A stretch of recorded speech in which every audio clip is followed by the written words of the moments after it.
वफाकी वज़ीर मुराद सईद का कहना है कि पूरी कौम शहजाद अकबर की प्रेस कॉन्फ्रेंस देख चुकी है। सबूत दिखाए गए कि छोटे मियाँ ने पंजाब लूटकर खरबों की करप्शन की है। बड़े मियाँ की मनी लॉन्ड्रिंग का मरकजी किरदार उनके समधी थे। की प्रेस कॉन्फ्रेंस तो पूरी कौम मेरे ख्याल से देख भी चुकी है और जो इस दफा सबूत दिखाए गए हैं कि किस तरह पंजाब को लूट के छोटे मियाँ ने अरबों करबों की करप्शन की है। अब मैं जरा बड़ी इंटरेस्टिंग चीज इसमें सामने आई है। वो चीज क्या है कि बड़े मियाँ जो थे उन्होंने समधी जी जो इसाकदार मनी लॉन्ड्रिंग के मरकजी किरदार थे, समधी जी के थ्रू उसने क्या किया कि ऑफशोर कंपनियों का जाल बिछाया था। अब छोटे मियाँ ने क्या किया है, छोटे मियाँ ने जाली अकाउंट्स के जरिए करप्शन का पैसा ठिकाने लगाने की कोशिश की है। उधर समधी जी मनी लॉन्ड्रिंग करते थे और ऑफशोर कंपनियों का नेटवर्क बना रहे थे, और इधर जो है छोटे मियाँ के बेटों के दोस्त और उनके जाती मुलाजिमीन वो किकबैक्स का करप्शन का अवामी मंसूबों का ये तमाम पैसा जो है वो इकट्ठा करते थे। सरकारी ओहदों पे बैठ के उनकी नोटिफिकेशन निकले थे, फिर सरकारी गाड़ी में वो करप्शन और किकबैक का पैसा भरा जाता था। शहबाज शरीफ उसके लिए पुलिस का और कमांडोज का प्रोटोकॉल मुहैया करते थे। वो उनके जाती रिहाइशगाह में वो पैसा जाता था।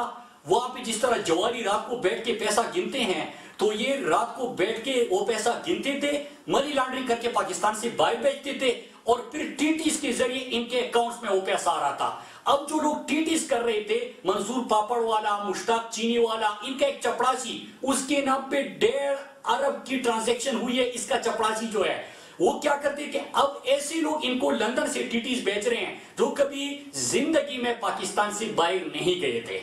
अब ये न सिर्फ पकड़े गए बल्कि शहबाज शरीफ के तमाम अकाउंट्स और डिटेल जो है वो शहजाद अकबर ने कौम के सामने रखी। आपने वजह क्या है कि छोटे मियाँ जो है वो बड़े शोबाजी करके पाकिस्तान आ रहे हैं, कोरोना का मुकाबला कर रहे हैं, फिर जब नेब ने बुलाया तो कहते हैं कि मेरी तबीयत खराब है, मैं तो मुकाबला नहीं कर सकता, मैं तो बाहर नहीं जा सकता। और जब से अब शहजाद अकबर ने प्रेस कॉन्फ्रेंस की है उसके बाद तो मुकम्मल तौर पर वो गायब हो गए हैं।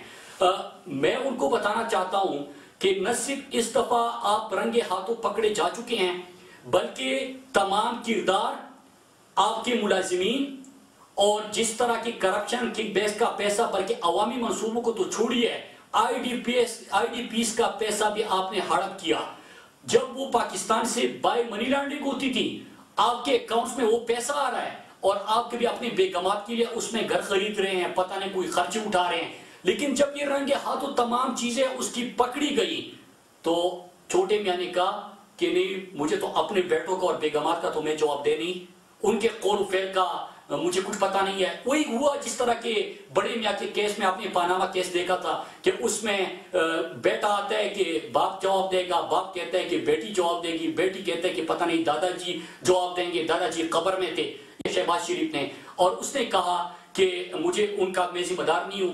तो जब उनसे पूछा गया कि आपका जराए आमदन क्या है, तो उसने कहा कि मेरी तो 8 भैंसें हैं और उन भैंसों का मैं दूध बेचता हूं और उससे अपना गुजर बसर करता हूं।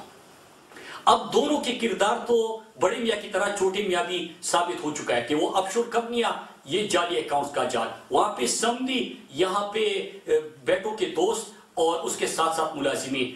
उधर जब आखिर में पकड़े गए तो कतरी खत सामने आया था। अब इंतजार ये है कि ये क्या चीज सामने लेके आता है, लेकिन शहबाज शरीफ इससे बचने वाले नहीं है और आपको जवाब देना पड़ेगा। रसीदें उसी भी नहीं मिली थी, रसीदें आपको भी नहीं मिल रही, लेकिन यहाँ पे बड़ी बात ये हुई है शहजाद अकबर आपके तमाम अकाउंट्स की डिटेल भी सामने ले हैं।